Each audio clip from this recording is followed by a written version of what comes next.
¿Alguna vez te has preguntado cómo un bloque de metal fundido puede transformarse en la máquina más poderosa jamás creada por el ser humano? Un motor de avión de guerra no es solo tecnología, es pura violencia controlada. Estamos hablando de una bestia que succiona toneladas de aire cada segundo, lo comprime, lo incendia y lo expulsa con una fuerza suficiente para lanzar un caza a más de 2000 km/h. Y todo eso dentro de un cuerpo metálico que podría caber en la parte trasera de un camión. Increíble, ¿no? Pero lo que vas a ver ahora va mucho más allá de lo imaginable. Todo comienza muy lejos del rugido de un avión, en el silencio pesado de una mina. Bajo la tierra, excavadoras del tamaño de casas arrancan la roca que guarda el tesoro, los minerales que darán vida al motor: hierro, níquel, titanio, cobalto. Nada aquí es común. Cada grano tiene un propósito. Los camiones más grandes del mundo transportan esta carga hacia hornos que alcanzan temperaturas imposibles, donde el polvo se convierte en lava brillante. Allí se libra una batalla invisible entre el fuego y la pureza. Un grado más o una impureza microscópica bastan para arruinar todo el proceso. El metal se funde dentro de hornos de vacío sellados herméticamente.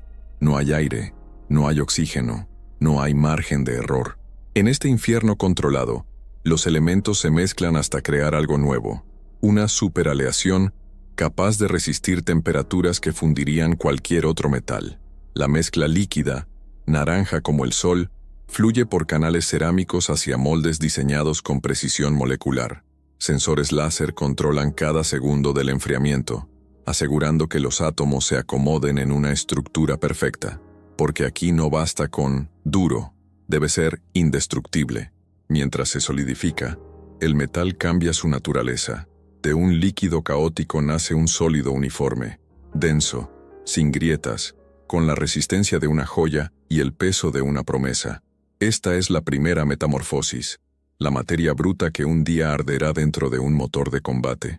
A simple vista parece solo una barra metálica. En realidad es el inicio del poder aéreo moderno. Cada lote se analiza químicamente. Cada fragmento se examina bajo microscopios que buscan defectos invisibles. Solo las piezas perfectas seguirán adelante. Las demás volverán al horno. Lo que sale de esta etapa no es solo metal, es el esqueleto del futuro. Y aunque el fuego parece haber terminado su trabajo, en realidad apenas ha comenzado. Porque el siguiente paso no será forjar, sino cultivar metal, átomo por átomo, hasta crear palas que girarán a 10.000 revoluciones por minuto sin quebrarse jamás. Y si el fuego ya domó la materia, ahora toca algo aún más extraño: no forjar, sino cultivar metal. Las piezas que más sufren dentro del motor, las palas de la turbina, no se hacen a martillazos, se hacen como si fueran cristales. El bloque perfecto que salió del horno se vuelve a fundir y se vierte en un molde cerámico que parece una joyería de ingeniería. Abajo, en la base, espera una semilla. No es poético, es literal. Una pequeña pieza guía el crecimiento del grano para que toda la pala nazca como un único cristal continuo, sin fronteras internas donde el calor pueda abrir grietas. El proceso es cruelmente lento. El molde desciende milímetro a milímetro a través de un gradiente térmico controlado. Arriba, líquido incandescente. Abajo, sólido impecable. La línea entre ambos se mueve como un amanecer de metal. Si la temperatura sube un poco, aparecen defectos. Si baja demasiado, se crean tensiones internas. Todo está vigilado por sensores, cámaras y una coreografía de datos que corrige cualquier desvío en tiempo real. El objetivo es simple y brutal: que cada átomo quede orientado en la dirección que mejor resiste la fuerza centrífuga y el ataque térmico. ¿Por qué tanta obsesión? Porque estas palas trabajan en un ambiente que haría rendirse a cualquier otro material. Giran a 10.000 RPM dentro de un gas que supera los 1.700 de degui. El borde de ataque recibe partículas abrasivas. El dorso ve cómo el calor intenta deformarlo. El interior, además, es hueco. Sí, hueco. Microcanales serpentean por dentro, y por allí circula aire frío a presión para mantener la piel de la pala por debajo del punto de colapso. Es una paradoja. Por fuera, infierno. Por dentro, un soplo helado que la mantiene con vida. Terminada la cristalización, llega la cirugía. Se abren orificios con láser, se repasan superficies con máquinas de 5 ejes, se eliminan rebabas sin tocar la geometría aerodinámica. Luego, tratamientos térmicos afinan la dureza y la tenacidad, y un recubrimiento cerámico, delgado como una pintura, duro como una roca, refleja parte del calor. Ultrasonidos, rayos X y corrientes inducidas inspeccionan el interior en busca de poros, grietas o inclusiones. Si algo no convence, la pala vuelve al principio. No hay segundas oportunidades dentro de un reactor. Lo que queda en la mesa no es una pieza. Es un milagro controlado, ligera, rígida, resistente, con venas internas que respiran. Multiplica esa precisión por decenas de palas y por varios discos, y tendrás un anillo metálico que puede extraer energía del fuego sin partirse. Y entonces, cuando el cristal ha demostrado que puede mirar al calor sin pestañear, llega el momento de unirlo al resto del titán. Discos, ejes, sellos y carcasas forjadas, porque el siguiente paso es todavía más delicado: hacer que todo gire como un reloj a velocidades de vértigo, sin vibrar un milímetro. Si la pala ya puede mirar al fuego sin pestañear, ahora hay que darle un hogar que no falle.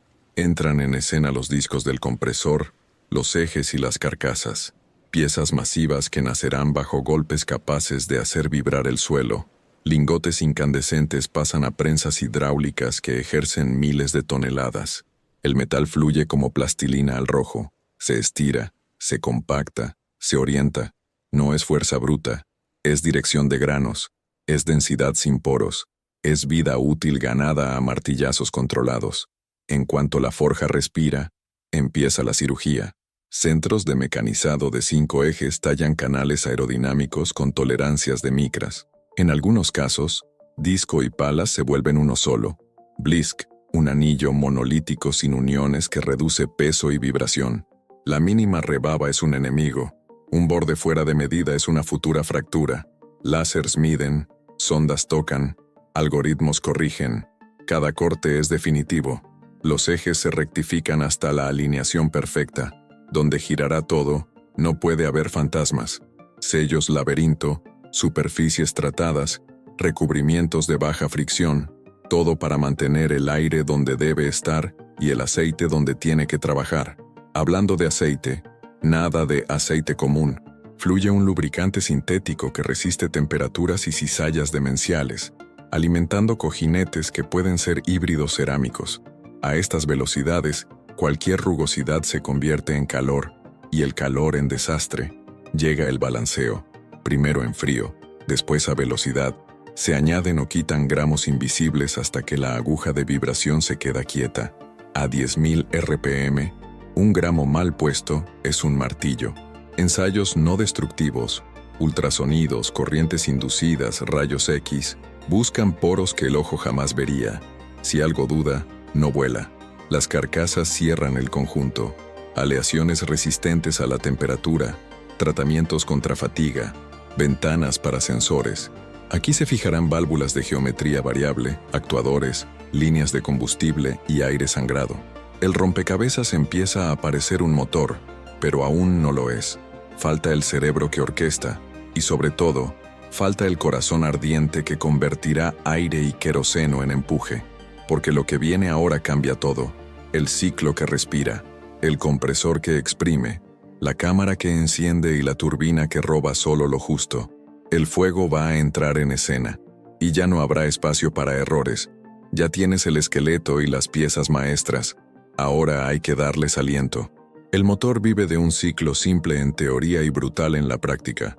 Tomar aire, exprimirlo, encenderlo y transformarlo en empuje. Empieza adelante, con el fan y las primeras etapas del compresor axial. Filas de álabes fijos y móviles trabajan como un acordeón metálico. Cada etapa roba velocidad al flujo y la convierte en presión. No es solo comprimir, es hacerlo sin que el aire se desordene ni se desprenda de las palas.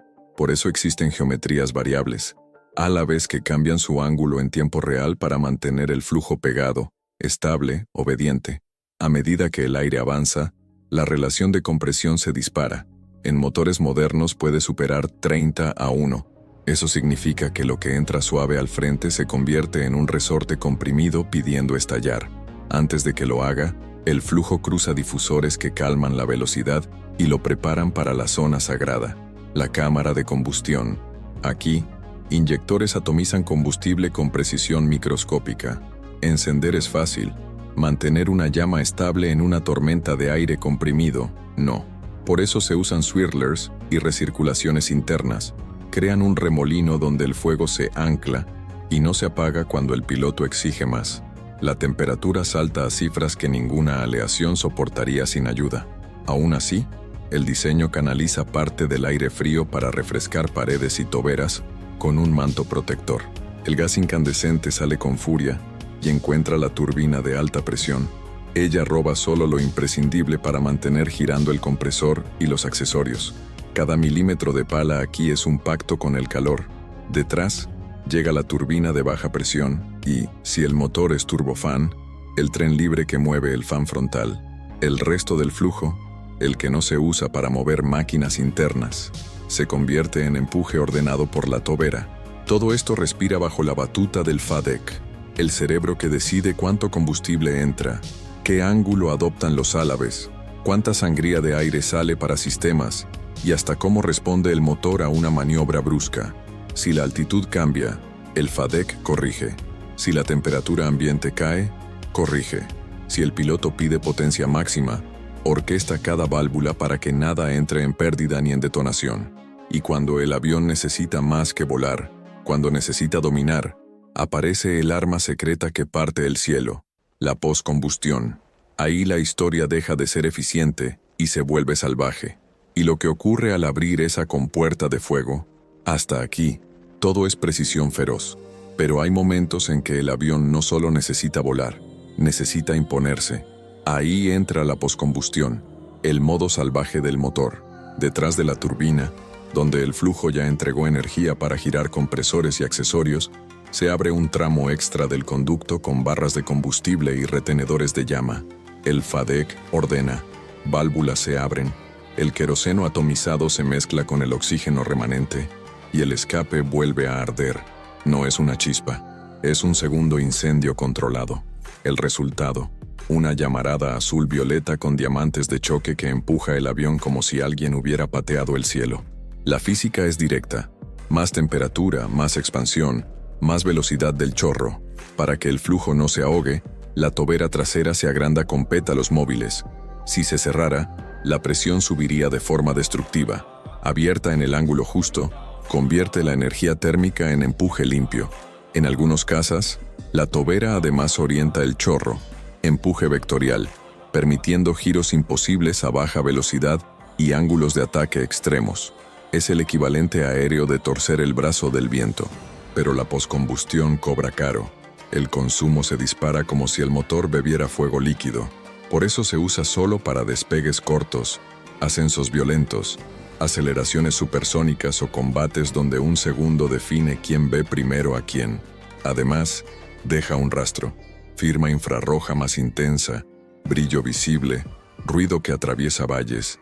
En misiones discretas, mejor apagarla. En carreras contra el sonido, es la carta ganadora. Hacer que este infierno no se vuelva contra el propio motor exige truco fino. Los flame holders crean zonas de recirculación para sostener la llama en un huracán de gas. Inyectores dosifican combustible en patrones que evitan oscilaciones combustivas. Sensores vigilan temperatura, vibración y presión para impedir retornos de llama o apagados súbitos. Las paredes internas llevan recubrimientos térmicos y se refrigeran con aire desangrado que forma un velo protector. Incluso los pétalos de la tobera usan aleaciones y materiales compuestos capaces de soportar ciclos térmicos brutales sin deformarse. Hay un detalle que rara vez se cuenta. Encender y apagar la poscombustión no es un interruptor tosco. Es una coreografía. El FADEC abre etapas de inyección, detecta la estabilización de la llama, ajusta la geometría de la tobera y equilibra el motor para que no caiga en pérdida. Todo ocurre en milisegundos. El piloto siente un empujón seco en la espalda. Los instrumentos ven números que suben como cohetes. El mundo, por un instante, parece quedarse atrás. Y aún así, Nada de esto sale al aire sin pruebas que rocen la crueldad. Para garantizar que la bestia obedezca cada vez que se pide fuego extra, el motor entra en su calvario final. Bancos de ensayo que simulan altitud, lluvia, granizo y maniobras que sacuden las entrañas. Lo que viene ahora no es glamour, es supervivencia técnica, porque solo después de pasar por el infierno de pruebas, un motor merece tocar el cielo. La llamarada ya demostró su fuerza, ahora toca demostrar obediencia. Antes de acercarse a un ala, el motor entra en un lugar sin glamour, la célula de ensayos. Es un túnel blindado de concreto, lleno de sensores, líneas de combustible, sistemas de refrigeración y un silencio tenso que precede al rugido. Lo anclan como a una fiera, conectan presión, temperatura, vibración, flujo, emisiones, miles de datos por segundo. El técnico asiente, el FADEC despierta, y el aire cambia de densidad cuando la turbina cobra vida. Primero, encendidos y apagados en frío y en caliente. El motor debe responder siempre, sin dudar. Luego, curvas de potencia, desde ralentí hasta máxima, ida y vuelta una y otra vez, buscando baches, inestabilidades, rezagos. La vibración es la delatora. Si sube fuera del mapa, hay un desbalance escondido. Después llegan las altitudes simuladas. La instalación succiona el aire como si estuviéramos en estratosfera. El compresor siente el vacío. El FADEC compensa. Si el flujo se desprende, si aparece pérdida, el ensayo lo canta. Nada de esto perdona el calor. Se ejecutan ciclos térmicos salvajes. Subir temperatura, sostener, enfriar, repetir. Metal que se expande y contrae. Juntas que deben sellar, recubrimientos que no pueden pelarse. Se mide EGT, P2, P3, P4. Se modela cada gota de combustible. Se auditan márgenes. Luego, la violencia controlada. Ingestión de agua y granizo para ver si la llama sigue anclada. Arena para torturar las primeras etapas. Y el examen que nadie quiere ver pero todos confían. Impacto de ave. Un proyectil gelatinoso que golpea el fan. El motor debe tragar, resistir y seguir respirando. Si apaga, que apague seguro. Hay pruebas que suenan a leyenda y son protocolo. Overspeed. Llevar rotores a velocidades que jamás verán en vuelo y comprobar que aguantan. Blade off. Simular la rotura de una pala en un compresor y validar que la carcasa de contención mantiene todo dentro, sin convertir el motor en metralla. Endurance.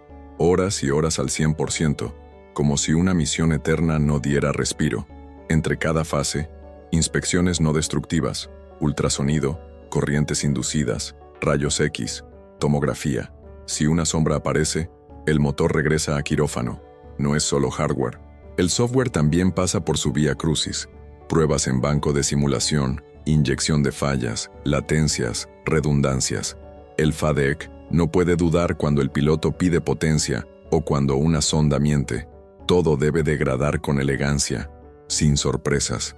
Cuando el último gráfico se estabiliza, llega la parte menos épica y más decisiva. Trazabilidad. Cada tornillo, cada lote de aleación, cada ajuste, firmado y archivado. Si un día, en un lugar remoto, aparece una vibración extraña, el equipo sabrá qué pieza, de qué horno y qué tratamiento tuvo. Solo entonces, con estampas de calidad que parecen pasaportes, el motor gana su permiso para tocar el cielo. Y aún después de sobrevivir a todas esas pruebas, el desafío no termina, porque un motor puede rugir en tierra, pero solo unos pocos están listos para sostener el cielo.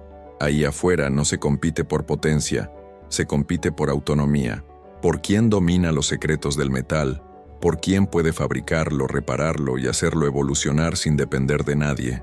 Cada tornillo, cada fórmula, cada línea de código del FADEC es parte de una guerra silenciosa entre potencias que buscan no solo volar, sino controlar el aire mismo. Y mientras el mundo mira los aviones surcando el horizonte, la verdadera batalla se libra en los talleres, los laboratorios y los hornos donde se forja el futuro del poder aéreo. Porque lo que viene a continuación no es solo tecnología, es la lucha por quién tendrá el control del cielo.